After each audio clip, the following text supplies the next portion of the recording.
Dans cette vidéo, on va tester le nouvel outil de Google qui s'appelle donc Gemini CLI, un outil de ligne de commande qui vient donc concurrencer Claude Code et aussi les éditeurs de code par IA.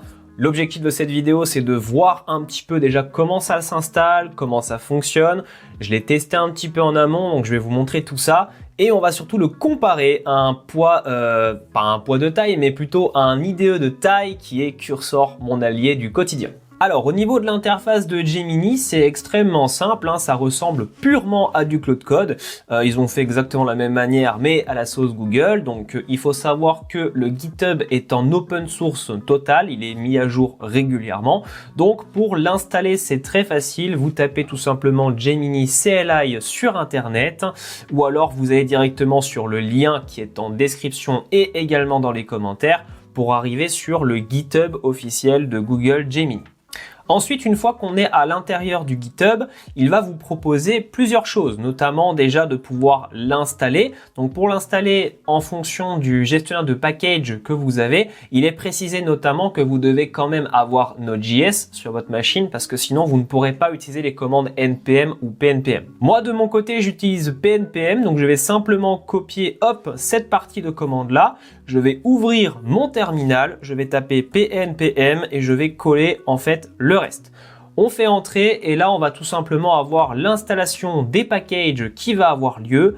Et après c'est très simple, vous n'avez pas besoin de vous embêter. Pour lancer, vous tapez tout simplement Gemini et ça va vous ouvrir tout simplement la partie de commande au niveau de l'interface. Alors là ici, j'ai pas eu besoin de me connecter par défaut parce que je l'étais déjà. Effectivement, je l'ai désinstallé et réinstallé pour vous montrer comment ça se passe, qu'il n'y a rien de compliqué. Il a mémorisé que j'étais déjà connecté, donc aucun souci. Il me réaffiche mon interface. Si par défaut ce n'est pas le cas chez vous, fiez-vous à l'image qui apparaît juste ici. En fait, il vous demandera de quelle manière vous voulez vous connecter. Vous avez le droit à 1000 requêtes par jour, soit 60 également par heure, avec Gemini 2.5 Pro, donc un quota quand même assez élevé, où notamment on va en discuter au travers de cette vidéo. Donc connectez-vous avec votre compte Google, ça suffit. Donc ensuite, comment ça se passe quand on a ouvert Gemini CLI? Donc on peut voir qu'on a cette interface que j'ai mis en très grand. Effectivement, on peut voir ici que il est indiqué les petites commandes rapides. Donc si jamais on fait un slash, il va nous afficher toutes les commandes possibles. Donc là, pour l'instant, ça nous intéresse pas. On n'est pas dans un dossier spécifique. Donc pour le moment, il ne sait pas un petit peu où on est. On voit que le modèle chargé par défaut est bien Gemini 2.5 Pro avec 100% de context left qui va se mettre à jour progressivement. Donc moi je précise que j'utilise Gemini CLI sur Mac, je ne suis pas sur Windows. Donc après tout dépend de votre environnement de travail. Maintenant imaginons que vous voulez l'utiliser dans un de vos dossiers. Vous avez mis votre dossier principal sur le bureau, il y a votre index dedans, vous faites un site web par exemple. Vous pouvez l'utiliser pour n'importe quoi, il a accès au dossier du système. Vous pouvez lui demander de rédiger un article, de vous faire un bloc-notes, de réorganiser vos fichiers. Il est capable de faire ça vu que c'est un outil de ligne de commande. Donc là par défaut j'ai fait Hôtel Étoile et Hôtel Étoile 2. Pourquoi? Parce qu'il y en a un qui est fait par le Gemini CLI et un qui est fait avec Cursor. On verra notamment la différence visuelle. Pour l'instant on va se concentrer sur le côté pratique, comment ça se passe et y accéder. Donc là sur Mac bien entendu je vais faire un clic droit. Nouveau terminal au dossier pour accéder à ce fichier très facilement et je vais tout simplement lancer Gemini en ligne de commande et là on peut voir que hop on a le chemin desktop et Hôtel Étoile. Donc là il sait maintenant que nous sommes dans ce dossier.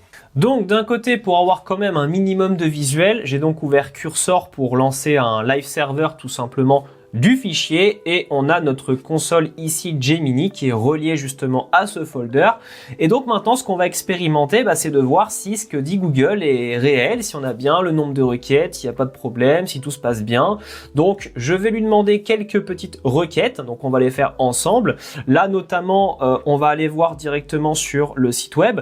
Donc ça ressemble à ça actuellement avant que je fasse une modification. Donc c'est quand même assez bien fait, mais sachez que j'ai dû mettre quand même à peu près 15 minutes avec peaufiner, etc. pour qu'il me fasse un résultat comme celui-ci. Il n'est pas parfait, mais il y a quand même des trucs sympas, c'est assez bien fait. Donc on va lui demander de modifier par exemple notre header et on va lui demander d'ajouter un petit peu plus de style et surtout des couleurs un peu plus chaleureuses qui rappellent le côté doré. Donc là par exemple, vu que je suis en train de lui demander une modification, dans la partie invite de commande, je vais taper améliore le style du header et je vais taper un arrobase et on peut voir juste en dessous qu'il va me mettre le index.html. Donc j'ai plus qu'à taper sur tab et hop, il va automatiquement m'indexer au niveau des fichiers, il sait où il se trouve et notamment donc après le index.html et aussi les arrobases style.css, il détecte qu'il y a un dossier CSS et style.css. On fait tab avec et donc là on peut suivre avec notre commande. Une fois qu'on a terminé notre prompt, très simple, ici on peut voir que ça y est, il est fait. On fait entrer et là on va voir qu'il va se mettre à travailler, donc il va lire les fichiers en question et donc il n'y a plus qu'à attendre qu'il nous demande soit d'accepter les modifications et bien entendu de voir en temps réel ce que ça va donner. Donc là, il vient de faire une modification et donc il nous demande notre avis si on est d'accord pour l'autoriser une fois, si on veut l'autoriser plusieurs fois, si on veut modifier extérieurement depuis un éditeur ou si on veut tout simplement annuler. Donc là, on va faire Yes Allow Once pour activer une seule fois. Et donc là, on peut voir qu'il a rafraîchi notre page. Et donc du coup, ce qu'on va faire, c'est qu'on va actualiser quand même au cas où pour voir si jamais ça a bien été fait. Alors, je constate pas un énorme changement en soit, ou alors il est vraiment très discret. Donc on va laisser la commande au cas où parce que ça peut arriver qu'il fasse plusieurs modifications. Là, on fait Yes Allow Once encore une fois. On va attendre qu'il ait fini de travailler et on va inspecter son travail juste après. Ok, donc là, ce que je vois, il a fini de travailler. Donc il a effectivement amélioré le petit bouton avec un hover derrière. Donc c'est assez sympa. Notamment par contre au niveau des navigations, bon, c'est pas très lisible forcément vu qu'on a une image derrière, mais on peut dire qu'il a bien réussi la demande que je lui ai fournie. Il a notamment amélioré légèrement l'arrière-plan, comme on peut voir. Il a mis un espèce de glow qui permet de faire une différenciation au niveau de quand on scrolle. Donc après, il n'a pas travaillé sur le reste du site parce qu'on lui a pas demandé. Donc on peut dire qu'au niveau de cette demande-là, ça vous permet de voir ce que vous pouvez faire avec Gemini CLI. Pas besoin d'installer un IDE, vous pouvez le faire avec VS Code, juste lancer le live server ou même de lancer le fichier directement vu que c'est un simple index. Après effectivement si vous le faites avec des frameworks comme Next.js, Laravel ou autre, là ouais ça va être un peu plus compliqué, il faudra quand même mettre un éditeur à côté pour justement voir avec un serveur les changements. Parce que Gemini CLI c'est juste un outil qui est une ligne de commande et qui va aller chercher les différents fichiers. Pour cette deuxième modification, ce que je vous propose, c'est que je vais demander tout simplement à Gemini de modifier la deuxième section, donc l'hôtel d'exception, donc la section hôtel, comme on peut voir ici dans Cursor, elle a un ID hôtel. On va lui proposer de modifier ça pour que ce soit un petit peu plus en accord avec la modification précédente. Donc je fais la modification et on se retrouve derrière. Alors, après notre modification, donc ça s'est bien passé, encore une fois. Donc là, on a bien une belle modification qui a été faite. Donc l'hôtel d'exception, cette fois-ci, c'est un petit peu plus sympa. On a un rappel un petit peu avec les couleurs du header, donc c'est un peu plus sophistiqué. Le bien-être et spa, conciergerie d'excellence, vue panoramique. Pourquoi c'est important les modifications que je viens de faire, même si on est sur un simple site? Eh bien, le design, vu qu'il est jugé à 80% pour sa crédibilité, il est important de donner toutes les informations essentielles dès les premiers instants de lecture. Donc on peut dire que pour le moment, Gemini CLI répond à 100% à la demande que je lui ai fournie. Il ne m'a pas indiqué d'erreur. Alors notamment c'est ici que je voulais en venir. C'est très important de savoir que en fonction du moment où vous l'utilisez, vu que vous l'utilisez principalement avec votre compte Google, donc il est autorisé d'avoir jusqu'à 1000 requêtes sur la journée, soit 60 également à l'heure.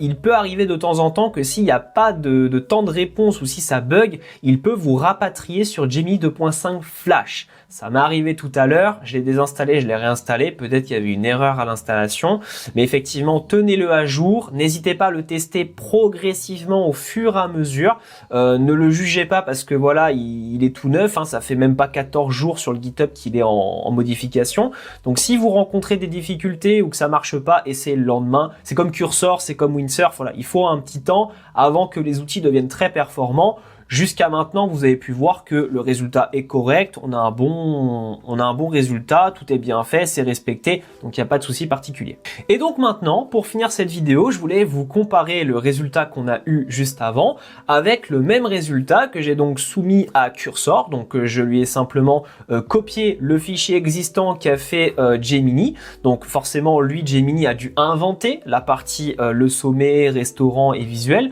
Et moi, j'ai tout simplement fourni le même dossier à Cursor pour obtenir un résultat qui là va tout changer, mais c'est totalement normal et je vais vous expliquer pourquoi. Déjà, premièrement, Gemini CLI, c'est un outil en ligne de commande. Donc il n'a pas nécessairement un gros prompt système derrière, tout va dépendre des API, des appels internet, donc ça va dépendre de votre machine et du service. Et là ici Cursor, c'est un outil déjà qui est premium, qui a un coût, 20 $ par mois au minimum, il y a des prompt systèmes, il y a toute une sophistication derrière, surtout avec les dernières mises à jour, ça devient un éditeur de fou furieux. Mais on peut voir par contre effectivement que oui, il y a des effets de parallaxe, c'est super sympa, on a, alors il y a des choses que j'ai améliorées du coup avec le CLA de Gemini. Là ici on a des choses qui sont complètement différentes, on présente les entrées, les plats, les desserts, notamment voilà les introductions qui marchent bien quand on va sur les navigations. C'est pas du tout présenté de la même façon, donc là je précise que je n'ai pas utilisé un modèle Gemini particulier. J'ai utilisé le mode automatique qui va automatiquement choisir si c'est Claude, si c'est Gemini, si c'est GPT. Donc c'est un mélange des trois en soit. On peut voir que le reste est bien construit aussi. Les images donnent envie, elles sont présentes. Donc ça c'est aussi un bon point de la part de Cursor. Au niveau du formulaire, il est quand même un peu plus complet. Les informations pratiques sont aussi un peu mieux rédigées. Et au niveau des icônes sociales, on a un petit peu plus d'animation. Donc au niveau de la rivalité un petit peu entre Google qui propose son outil gratuitement, c'est pour ça que c'est compliqué de faire une comparaison à ce niveau-là, soit on choisit le côté gratuit, pas besoin d'avoir un éditeur de code, ou alors juste pour le côté visuel, mais pas d'abonnement, soit on passe par un abonnement comme Cursor, et là on a le confort d'aller choisir la code base, de mettre de la documentation. Les deux outils ne sont pas comparables, mais vont avoir une complémentarité dans leur écosystème. On utilise Gemini CLI dans un contexte de modification rapide de documents ou d'accès, voilà, pour rédiger un texte et aller plus vite. C'est vrai que c'est pratique, vous n'avez pas besoin de payer pour l'IA. Et d'un côté, on a Cursor qui lui sera un outil premium où vous faites vraiment ce que vous voulez de la même manière avec un accès à vos fichiers. Mais là, encore une fois, vous ne pourrez pas avoir exactement les mêmes attentes vu que ce sont deux outils complètement différents. Mais sinon, au niveau de mon analyse aujourd'hui de cet outil, je suis satisfait du résultat. Après avoir sur le temps ce que ça va donner avec les améliorations, notamment aussi avec Claude Code que je n'ai pas expérimenté du fait que ça coûte quand même assez cher avec leur IA, mais on essaiera de voir les comparatifs et surtout les nouveaux outils qu'ils vont nous proposer. Si cette vidéo t'a plu, fais-le moi savoir dans les commentaires, lâche un pouce bleu, partage cette vidéo, abonne-toi et on se retrouve bientôt sur ce bye bye.